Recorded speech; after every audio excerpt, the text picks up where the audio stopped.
Welcome everyone. आज हम start करने जा रहे हैं HSSC TGT इंग्लिश का जो स्क्रीनिंग का टेस्ट है उसमें जो लिटरेचर दिया है वो उसने 3 पार्ट्स में बांट के दिया है। पोइट्री, नॉवेल्स और शॉर्ट स्टोरीज़।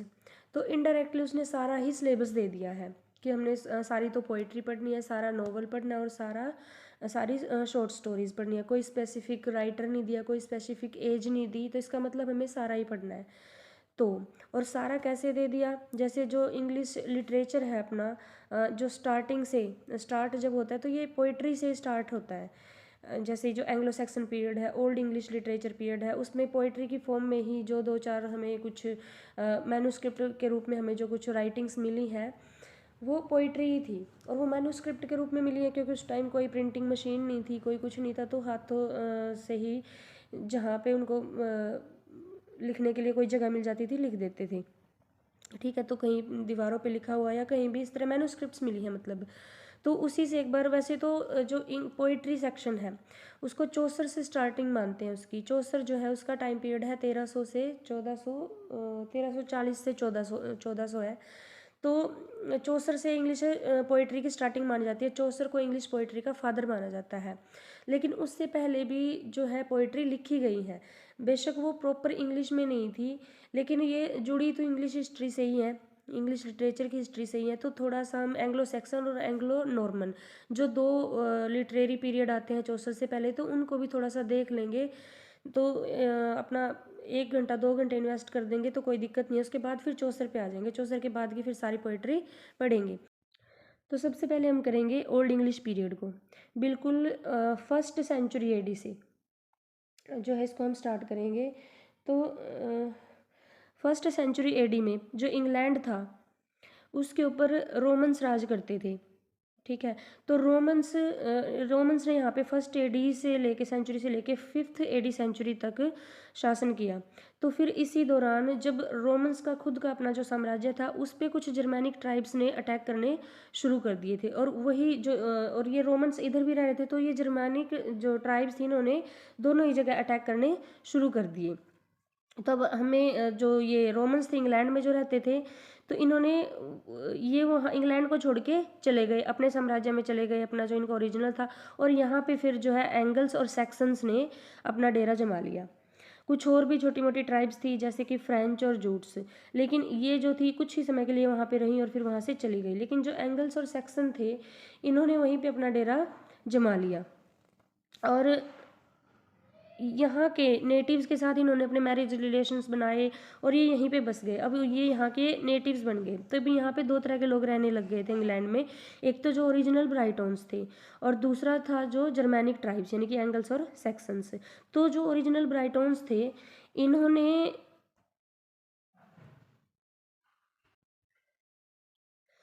तो अब यहाँ पर दो तरह के लोग रहने लग गए, ब्राइटॉन्स और जर्मैनिक ट्राइब्स। तो यहाँ के नेटिव बन गए। अब ये जो ओरिजिनल ब्राइटॉन्स थे वो जो है क्रिश्चियन थे, क्रिश्चियनिटी को मानते थे। ठीक है, और ये जो जर्मैनिक ट्राइब्स थे ये पैगन्स गॉड्स को अपना गॉड मानते थे। पैगन्स मतलब कुछ ये ऐसे ही जंगली पेड़ पौधों को, पशु पक्षियों को, इस तरह।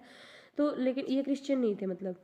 तो इस तरह दो तरह के लोग रहते थे। तो इन दो तरह के लोगों ने दो तरह का ही लिटरेचर लिखा, पोइट्री लिखी। जो ओरिजिनल ब्राइटॉन्स थे जो क्रिश्चियन थे इन्होंने रिलीजियस पोइट्री लिखी, और ये जो जर्मैनिक ट्राइब्स थे इन्होंने हीरोइक पोइट्री लिखी। हीरोइक पोइट्री मतलब जैसे नाइट्स है कि योद्धा था, जैसे उसकी किसी चुड़ैल के साथ या किसी मॉन्स्टर के साथ लड़ाई होगी, इस तरह से। तो दो तरह की पोइट्री लिखी जाती थी, हीरोइक पोइट्री और रिलीजियस पोइट्री। तो जो रिलीजियस पोइट्री थी ओरिजिनल ब्राइटॉन्स के द्वारा लिखी जाती थी, और हीरोइक पोइट्री जो थी वो ये इन जर्मैनिक ट्राइब्स के लोगों के द्वारा लिखी जाती थी। उस टाइम फिर प्रोज भी थोड़ा डेवलप हुआ था। प्रोज जो एक किंग अल्फ्रेड था, 848 से 899 तक का जो टाइम पीरियड है इसका, किंग अल्फ्रेड का, इसने प्रोज को इंट्रोड्यूस करवाया। मतलब अब प्रोज में लिखा जाने लगा। तो अल्फेरिक एक राइटर था, प्रोज राइटर था, जिसने कुछ प्रोज में कुछ राइटिंग्स लिखी। उसने जो है मोंक्स को इंस्ट्रक्ट करने के लिए प्रोज लिखे। और उसने कैथोलिक होमिलीज यानी कि चर्च से रिलेटेड, जो चर्च के फादर्स होते हैं जो सरमन देते हैं उनसे रिलेटेड कुछ पोइट्री लिखी। और सेंट्स की लाइफ के ऊपर पोइट्री लिखी। ठीक है, और बाइबल को इसने ट्रांसलेट किया, जैसे पोइट्री से इसने प्रोज में ट्रांसलेट कर दिया। और लैटिन ग्रामर का ये जो जो है इसी ने लिखी थी। किसने? अल्फेरिक ने। इसलिए इसका नाम जो है ग्रामेटिकस भी पड़ गया था। तो डायलेक्ट्स जो है, एक डायलेक्ट्स वर्ड है यहाँ पे, ये वाला, ये जो है डायलेक्ट्स जो थे यहाँ के, ये थे नॉर्थम्ब्रियन, मेल्शियन, कैंटिश, वेस्ट डायलेक्ट्स। यानी कि ये इसने इंग्लैंड को ही इतने पार्ट्स में बांट रखा है, नॉर्थ वेस्ट, ठीक है, मेल्शियन, कैंटिश। जिस तरह अपने यहाँ की गुजरात में गुजराती बोलते हैं, पंजाब में पंजाबी, ठीक है, हरियाणा में हरियाणवी, इस तरह से ये डायलेक्ट्स थे, ये बोलियाँ थी यहाँ की, ठीक है। तो ये थोड़ा सा प्रोज का पार्ट था, ये हमें पढ़ना नहीं है, हमें तो पोइट्री पढ़नी है, लेकिन था बीच में इसलिए थोड़ा सा बता दिया। फिर है 3 नॉन पोइट्स। तो उस टाइम के जो मेन नॉन पोइट्स थे एंग्लो सैक्सन पीरियड के, वो थे काइडेमन, वनरेबल बीड और साइन वुल्फ। इनके नाम याद कर लेना, 3 मेन जो है राइटर्स थे, ठीक है। और उस टाइम की जो पोइट्री थी उसमें राइम स्कीम नहीं होती थी। राइम स्कीम जो है फिर आगे चौसर वगैरह के टाइम में, या फिर जब सोनेट्स आए तब बनी थी राइम स्कीम्स। उसके बारे में बाद में पढ़ेंगे, जब उस इनके बारे में, सोनेट्स के बारे में पढ़ेंगे, चौसर के बारे में पढ़ेंगे, तो राइम स्कीम्स के बारे में बताऊंगी। उस समय राइम स्कीम्स नहीं थी, एलिट्रेशन में पोइम्स को लिखा जाता था, बस एलिट्रेशन याद रखना। उसके बाद है जो ये राइटिंग्स थी, जो पोइट्री थी, ये मैंने पहले ही बताया कि मैन्यूस्क्रिप्ट्स में थी। मैन्यूस्क्रिप्ट मतलब हाथ से लिखी, कहीं दीवारों पे लिखी हुई है, कहीं पेड़ की छाल पे लिखी हुई है, या कहीं भी, मतलब हाथ से लिखी हुई थी, क्योंकि उस टाइम कोई प्रिंटिंग प्रेस वगैरह तो थी नहीं। तो जो हमें मैन्यूस्क्रिप्ट प्राप्त हुई है, 4 मेन मैन्यूस्क्रिप्ट जो है वो डिस्क्राइब की गई है। जो फर्स्ट है, जो फर्स्ट मेन मैन्यूस्क्रिप्ट है वो ये है, जूनियस मैन्यूस्क्रिप्ट। पहली मैन्यूस्क्रिप्ट का नाम है जूनियस मैन्यूस्क्रिप्ट। इसको काइडेमन की मैन्यूस्क्रिप्ट भी कहा जाता है, क्योंकि काइडेमन ने लिखा है इसको। काइडेमन पता है ना, ये ऊपर जो ये 3 मेन पोइट्स में से जो ये था, ठीक है, ये है काइडेमन।